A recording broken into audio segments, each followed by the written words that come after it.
Imagine stepping into your favorite sanctuary, a place where the chaos of the world fades away, only to be blindsided by a single chilling command.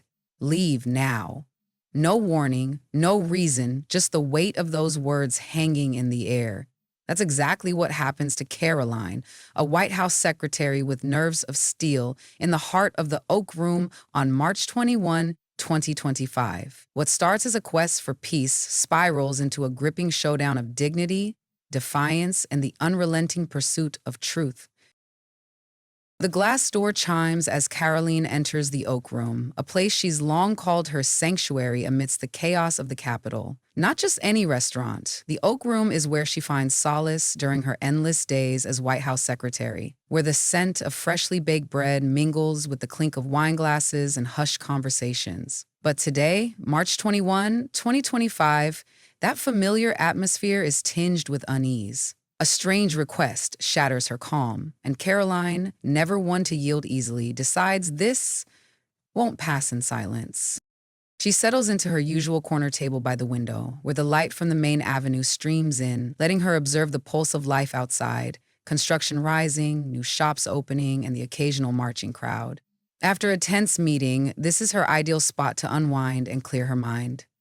The aroma from the bakery fills the air, and as she scans the menu, a stranger's face suddenly stands out among the familiar staff. A tall, middle-aged man in a crisp suit, clean-shaven, with piercing eyes.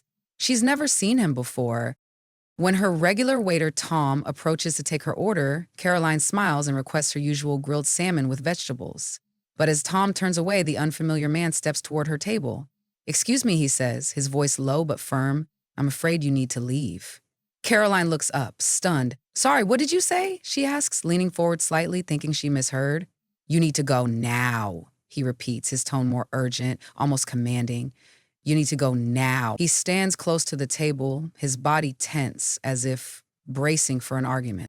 Karoline isn't one to pick fights, but she's no pushover either. She glances around the restaurant. Curious eyes from other tables begin to turn her way, though no one speaks. A flicker of embarrassment passes, quickly replaced by sharp composure. "Can you tell me why?" she asks, her voice polite, but her heart now beating faster. The man pauses for a second, as if considering yielding, then replies coldly, "I don't need to explain." Her pulse quickens, but she holds herself in check. She's faced plenty of high-stakes situations at work, and her instincts scream that something's off. "Actually, I think you do," she says, her tone still calm but edged with authority. "I've been coming here for years and never been treated like this. If you want me to leave, I deserve to know why. Like any other customer." The man presses his lips together, glancing toward the manager, Daniel, who stands near the kitchen door, watching them with an unreadable expression. Daniel doesn't move, which only deepens Karoline's suspicion. Normally, he's warm and chatty, often stopping by to check on guests. Why is he frozen now? She senses the tension rising, but refuses to escalate it unnecessarily. This isn't just personal anymore, it's a matter of principle. The man turns back to her as if weighing his next words. "You're disturbing the other customers," he says, but the accusation rings hollow. Karoline raises an eyebrow, taken aback by the flimsy excuse. "Disturbing?" she echoes, scanning the room. People are still chatting, sipping drinks, no sign of chaos. "This is a public place," she says, her voice neutral but pointed. "I came here for lunch, not to bother anyone." But the more she speaks, the more she realizes this isn't simple. Something's being hidden, and she's determined to find out what. "I'll leave," she says, locking eyes with him, "but only when I know why you're asking me to." "That's fair." Daniel remains still, his gaze burning into her from afar, but Karoline doesn't flinch. She's not leaving without an answer. This isn't just about her, it's about the respect she demands. Will she get the explanation she deserves, or will this turn into a battle she didn't foresee? The air in the restaurant grows thick. The murmur of diners becomes a strange soundtrack, underscoring the simmering standoff. Karoline isn't one to back down, but this feels different. Daniel's silence, the stranger's rigidity, all hinting at a larger mystery. "You're disturbing the customers," he repeats, but this time his voice wavers slightly, as if he doesn't believe in himself. "Really?" Karoline replies, a hint of sarcasm creeping in. "I don't see anyone complaining. If there's an issue, why hasn't anyone told me directly?" She stares at him, refusing to let him dodge. He glances at Daniel again, and finally the manager steps forward slowly. I'm sorry, ma'am, Daniel says, his tone so neutral it's irritating. We received a complaint about you. Caroline blinks, floored. A complaint? About me? Her mind races, trying to recall anything she might have done to spark this. She's always been proper, never disruptive. What complaint? Who's behind it? Daniel hesitates, visibly uneasy. I'm afraid I can't say, he replies stiffly. A wave of indignation surges through her. You're telling me to leave over something I don't even know about? Is this how you treat customers? The man beside her tenses, but Caroline doesn't care about his discomfort. She just wants the truth. This isn't right, she says, her voice firm, her eyes flicking between Daniel and the stranger. I've been coming here for years, never caused trouble. If someone has a problem with me, I need to know what it is. Daniel wavers briefly, then sighs. I'm sorry, but I've been instructed to ask you to leave, Jim, he says, his tone softening, almost pleading. Caroline takes a deep breath, fighting to stay calm as anger bubbles inside.